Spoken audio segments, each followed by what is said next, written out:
welcome to another exciting episode of the Andre The Beast Crayton Show. Today is an exciting show, and I'm going to tell you why.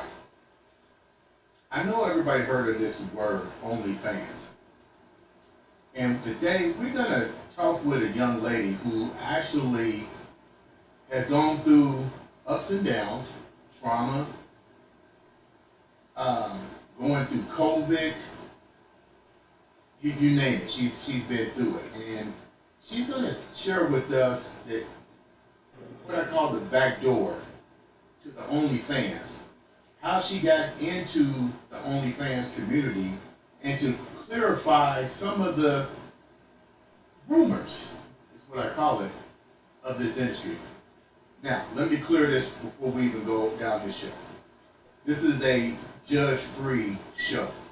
My job is to educate, inform, and empower. We don't judge. So, without further ado, I'd like to bring to the show Jen, Pixar mom. Welcome to the show, Jen. Hello, thank you. Let's get right down to it. First of all, thank you for coming on the show. And this is a sensitive topic. Anytime you talk about sex, intimacy, which is really strange because the whole idea behind the world, we need love. And there have been a lot of misunderstanding about the new surface all over the internet that the OnlyFans that every woman seems to be embarked in. Let's take the viewers down a little bit of your road and how you even got there. Tell the viewers who you are, first of all. So I've been a content creator on OnlyFans for almost 3 years. March of next year will be 3 years. I initially started it just because I had heard of it from other creators on Instagram posting about their subscription, this, that, or the other. So I went down a little OnlyFans rabbit hole to find out more information for myself. And I originally joined just as an extra income. And that was it. It was just going to be an extra income because I was already working a full-time job. And I had no plans of it becoming a full-time gig. But before that happened, before you went down, before you took the blue pill versus the red pill, what was your life like? Like, where are you from? And then where are you at now? Like, what was some of the struggle that you went through before you even got there? Because some people will look at that from an outside standpoint and say, wow, that's a desperate move. But what was your career like prior to even going there, before you went down to the rabbit hole? I moved to Florida from Georgia. I'm born and raised in Georgia. And I moved to Florida for a new job or a new career, not a job, a new career opportunity, teaching opioid prevention and awareness. And it was a nonprofit. And because of COVID, I lost my job. She couldn't afford to pay my salary. So I became unemployed. I was unemployed for 6 months. And during that time, I got my 215, which is a health and life insurance annuity license. And that's a really tough career to get started. It's not something that takes off immediately unless you just know people. And unfortunately, I don't. So I needed the income because at one point I lost my car. I got my car repossessed because I was unemployed. I couldn't afford a cup of coffee. I was riding my bike around. Did you have any So family support as you was going through this? Children, older children, your mom, your dad, sisters, my brothers? my mom passed 6 years ago, and I don't know my biological father, so I don't have family support, and my children aren't able to support me. That's not what I wanted to do. Move back in with my children at 45, 46 years old. So that just was not an option for me. And I already had the OnlyFans account, that was just sitting in the back of my head. Like, you have this, you can see what you can do with this, so what are you doing here? Why are you struggling? Right, right. So when you realized that maybe if you went down this OnlyFans road, what was the assurance that made you somewhat positive that you was going to succeed and make money out of it? Were your friends really making a lot of money? You know, people personally that was doing it was making money and reach out to you and say, "Hey, girl, you need to jump on this boat instead of struggling." No, I did not know anybody personally that was a creator. Like I said, I just followed people on Instagram that was. And like I said, I went down that rabbit hole, and that rabbit hole included watching a ton of videos on YouTube. And there's a lot of creators on YouTube that will actually take screenshots of their earnings and they'll post them up there for you to see. Now, whether it's their earnings or not, who knows? But they say it is. And they're. What were some of the earnings that you saw that made you go, okay, I'm getting ready to really get in this rabbit hole? I mean, like, these people were making in $10,000, $20,000, $30,000 a month. Wow. So I'm like, okay. And then that's when the wheels started turning. Did you share this with anybody that you decided to just try it out before? Because you have kids, you have at least friends. How long did you keep it secret, or did you consult with them before actually endeavoring in the project? I told my kids that I was thinking about starting a page, and I felt like, I told them I don't feel like I need your permission, but I feel like I need to at least tell you about it in case you were to hear about it through the grapevine. It's just a kind of a respect thing, but I'm a grown woman. I don't need their consent, but I did tell them about it. When you did create the page, now what happens to your life? I think anybody that creates one, depending on what kind of content you put out there, if it's still worthy, you definitely have to deal with content being leaked. That's a huge thing that I'm having to deal with right now. What do you mean content being leaked for the viewers that don't? That's not into that world and understand what a creator is and content being leaked. What is that? And how does it affect you if it does? So when a subscriber comes in and they subscribe to my page, and let's say they may have purchased 3 or 4 videos from me, and I don't know who's sharing these videos, but they go to other sites, and free sites where people can, I don't know their goal. I don't know if they're actually making money or if they're just out to try to, hurt my business. I really don't know. But there's free sites out there where they can post it on where, you want to see her content, all you got to do is go here and look at it. Does that not? I didn't know that. Didn't even think about that. That doesn't scare you that they're paying for it, so they own it. They own it, and they can do whatever they want. No, it's like a Twitter site, or not Twitter, because what was the latest one that Fapello? I had never heard of it. There's so many sites out there that I don't know about that I've never heard of. So it's impossible for anybody to keep up with them all, because I think new ones pop up all the time. So, that's what the scammers do.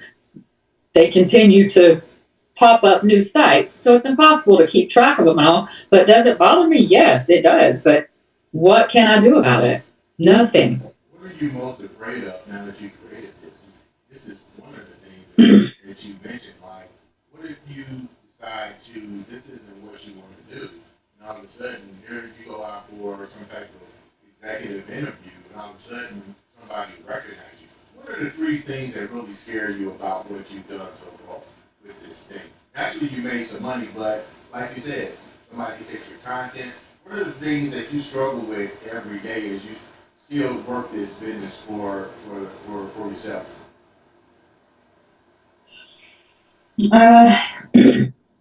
I would say meeting people in public. Like, I have a couple of states blocked just for safety reasons, because I don't want to be pumping gas at the gas station and run into somebody that just watched my content last night.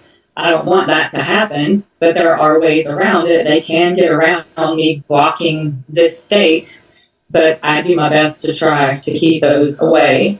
So I always have a fear of someone coming up to me in public, and as I mentioned, because I do what I do, and people have this idea of me, or their opinion of me, sometimes people think they can approach you or talk to you just any kind of way. So that's another issue that you deal with, because it's a moral thing, it's a religious thing. People think I'm acting out of, if I'm not religious, but people think I shouldn't be acting the way I'm acting as a 50-year-old woman. Everybody has their opinion of how you should be acting. You have that to deal with. There's a long list of things that you have to think about dealing with before you put yourself out there like this. What was a time that these things have actually happened to you? Have you been in the store and approached rudely or stalked by somebody? Your stuff is out there. Not that's what the issue is. That's what the scare is for me. But mine happens just online. People coming in messaging me, or the more information I throw out about OnlyFans, it's going to be confusing because people don't know how the system works in there. But people also come in the door throwing money at you, thinking that they can just buy whatever they want from you, and just because they threw some money at you, that you're supposed to do what they say. Then you have to deal with that kind of attitude. But some people would say, I'm playing devil's advocate. I'm not here to judge by any means whatsoever. But like you just said, some people may say, you put yourself out there. This is the outcome of it. What do you say about that? I'll say it's not all bad. It's certainly not all bad. There's pros and cons to working a regular corporate job. There's pros and cons to every career that you choose to have. Mine just happens to be something that's always been taboo. It involves nudity and sex. I don't know if I can say that here. You can edit it out, but those things have always been taboo. How do you see yourself? How do you consider yourself? You consider yourself an artist, a porn star, not a creator, but how do you classify yourself in what you do? This is your job. I would This say is your business. If you walked up to somebody right when now, people what would you say to them? They said, "What do you do for a living?" when people ask me what I do for a living, I tell them I do life and health insurance because not everybody's ready for that conversation. Right. And I'm not lying, and I'm not lying at all because I do have health and life insurance. So I'm not lying to anybody. But not everybody gets the OnlyFans conversation because they don't need to know.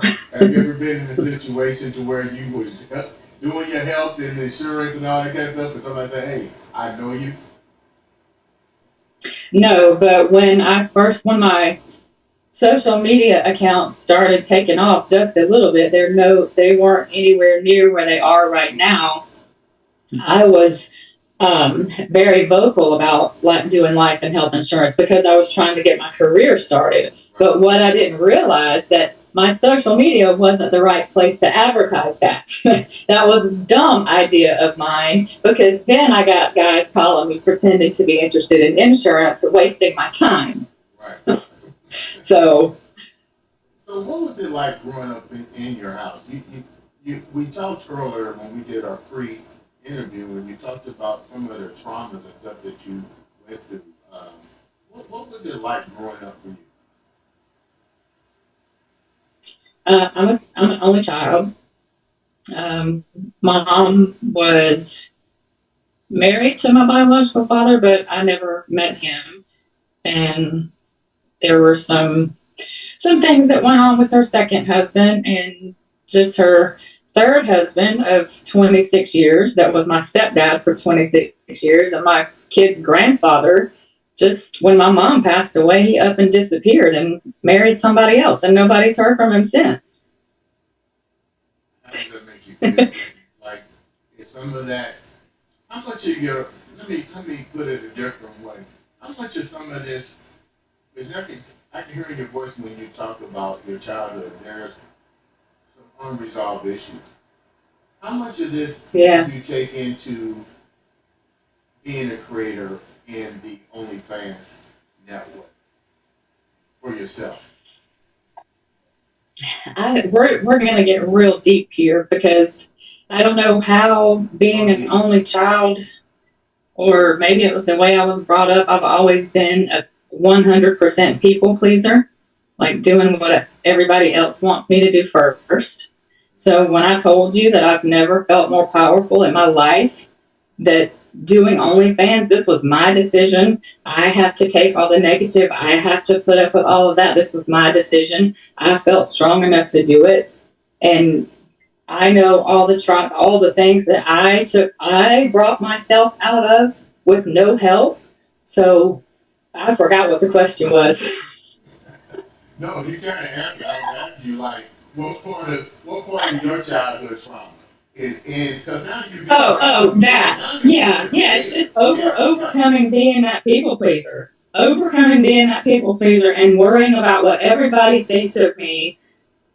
I mean, I've kind of been a rebel most of my life. I mean, I kind of march to the beat of my own drum. I don't do things just because other people want me to do them. So I can say that about myself. But yeah, it's just, man, overcoming being a people pleaser.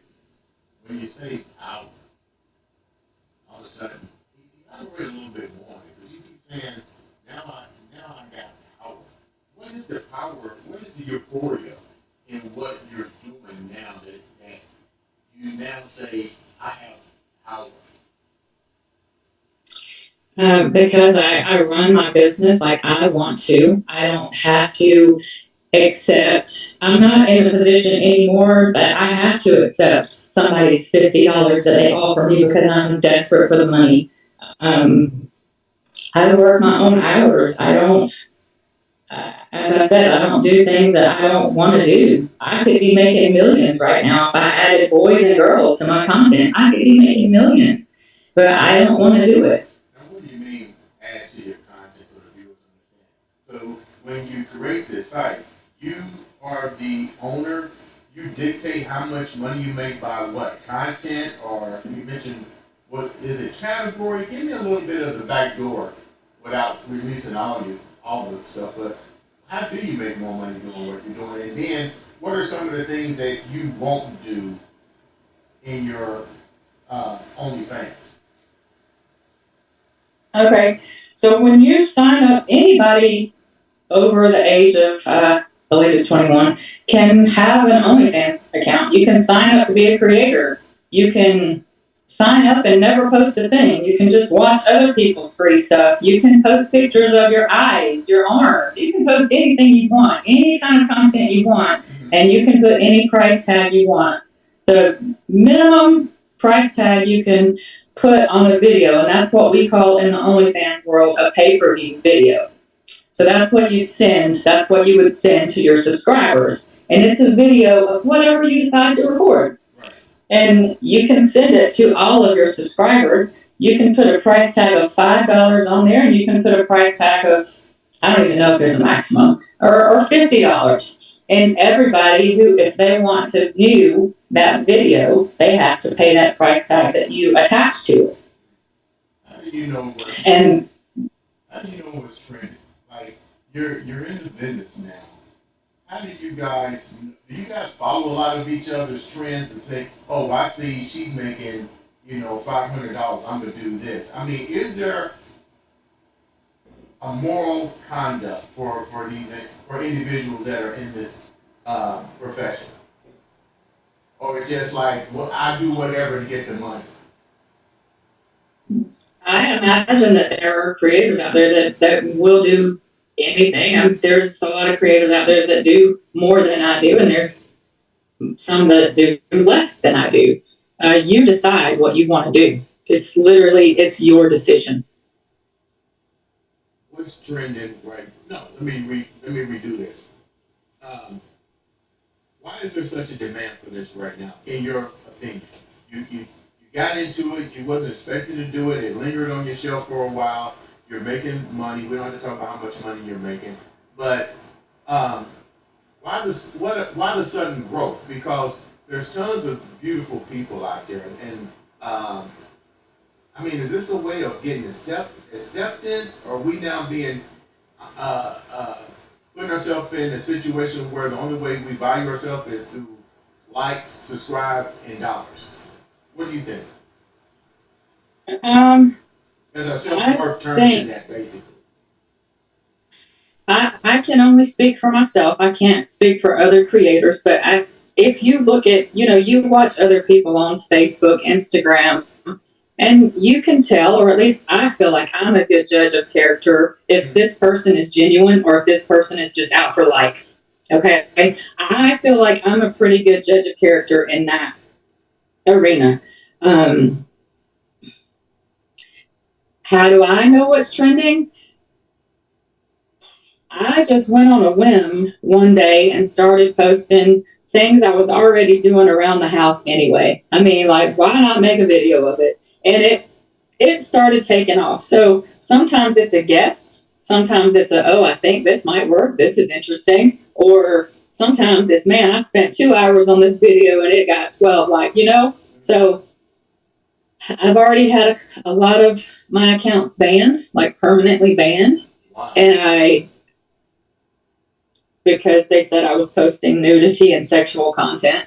Is it some of that? Is it some of that OnlyFans? Is it some of that? That's what it is. No, this was on like TikTok. This was on TikTok and Instagram. I'm sorry. I've had several of those accounts banned because I was posting, inappropriate stuff, but I wasn't at the time. But anyway, that's another story. So you find out what's trending by watching other people. And like I said, mine just happened to take off. So that's what I focused myself doing, like being, just watering my plants, being the MILF next door, the sexy mom or grandmother next door that everybody wants. Like, I found my market by accident. Right. My next question. We talked about the things that are trending. What are some of the things that you've been asked to do that you go, no, I'm not? Because I'm pretty sure you get some weird inboxes with your content.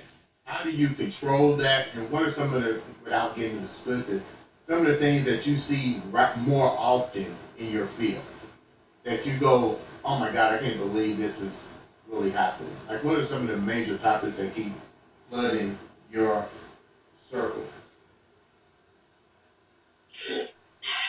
So one of the things that I had never heard of that I got asked a lot to do, and through conversation with other creators, they also got asked the same thing to do, was engage in race play. That's a thing. Race play, where they want you to degrade them and call them that word. Really? Yeah, and I don't know what else I can say on here, but I mean, there's some pretty, you would not believe the fetishes out in the world today. I wouldn't be able to say it. I'm asking what people may be afraid to ask. What are some of the things that just boggles you away? Because I know if I don't ask, somebody's going to inbox me like, well, you should have asked this, you should have asked this. What are some of those things that you can't believe? People will pay for your pee. Wow. And people will pay for your other stuff. They literally inbox this to you. Yeah. I'm speechless. So I know. I figured you would be. But that's the thing about it. That's the beauty of it to me. You say, how is there beauty in that? Like I said, I don't judge other people's fetishes, okay? They're not harming me. They're just simply asking me a question if I engage in it. And that's when I say, no, I don't. I mean, it's just as simple as that. It's the same if you ever have gone into a swingers club. If you want to go and just view, you can do that. If you say no to the people that you don't want to join, they respect it and you go on about your day. Right. That's the beauty of it. It's my business. I can tell you if I want to do it or not. Now you're a grandmother. You have a family. How do they feel about what you're doing now? Because I'm pretty sure you say you're pretty open with them. What's their take on this, and how are they receiving the fact that their mother and grandmother or whatever is now engaged in a business that people have a tendency to be either misinformed, let me rephrase it, people be either misinformed or judgmental. Hmm. Uh, I can just say that, originally when I told my family about it, and I just basically left it on the table because then I didn't know how I was going to run my business. But I've always said to them, it's going to be an uncomfortable conversation. But if you have questions, please ask me. I'm not going to get offended. I want to make sure that they know that they can come to me and ask me anything they want. Do they know exactly, detail for detail, what I'm doing there? I don't know. We've never talked about it, but that would be our conversation to have. And they've never asked it yet. And if they do, like I said, it will be an uncomfortable, weird, awkward conversation, but we'll have it. And they're adults, so we can talk through it like adults. The viewers may be engaged in questions after watching this. How would you educate the viewers who clearly may not understand it, that naturally they're going to be judgmental? But if you was on the outside looking in, what would you share with them about what you do and why you do it? So it makes sense to them who are listening. Well, I don't know if my journey is going to make sense to anybody, but like I said, I have overcome some things, and I've always struggled. I've lived paycheck to paycheck. I've robbed Peter, 100,000 times to pay Paul. And when my children grew up and they were out of the house, I almost felt a sense of extreme freedom because being a single mother is hard. It is one of the hardest things I've ever done. So my journey is going to be different. My reasoning was for money. I was tired of struggling financially. So that's my reasoning. And that can be different than somebody else's. And the money that I'm comfortable with may also be different than somebody else is comfortable. But I did it for money, strictly for money, and that's why I'm still doing it. And what was your other question? I think you What would answered. I tell them? Yeah, yeah. What would you tell them about your your career, your OnlyFans, so they can get a clear understanding a little bit deeper into the I work? would say I would say if this, especially if this is your first time hearing of OnlyFans, and you're curious about more, do the research. Don't just go to one site and listen to someone tell you that it's this, that, or the other. Gather information from several sources, and maybe even from someone that's actually a creator, not just reading some news and you don't know where in the world it came from before you form an opinion of what it is. And but if it's not, this is what I don't understand about people too. If this is not your thing, if like you, Andre, you said you'd never heard of it, so you don't click on things. So this is not going to pertain to you. So maybe you don't want to go down this rabbit hole. Right. So be sure that you're ready to, because this may be a world that may shock you. Yeah. It may shock you because you just were floored and speechless about some of the requests. Right. So just know, if you are curious, know that there's going to be some things that might make you go, Right. so be ready for that. And you know what? I really appreciate you taking us into your world and giving a little bit of clarification. And you're right. If you don't like it, don't click on it. And Yeah. if you click on it and don't like what you see, then, naturally you just educated me. You educated the viewers on your fan page only because remember, everyone, like you said, has a different layout of their page. Um, so with that in mind, leave the viewers with something positive before we wrap up today's show. Hmm. I would say, as I said, in my journey is different than yours, but the biggest take that I can take from myself is learning to love myself throughout all this process, because I know that I'm going to get a lot of hate. I'm going to get a lot of backlash. I'm going to get a lot of people thinking whatever they want to think about me. And I have to realize that I don't think all of those things about myself, because I've been on this journey for a long time of learning to love myself and my flaws.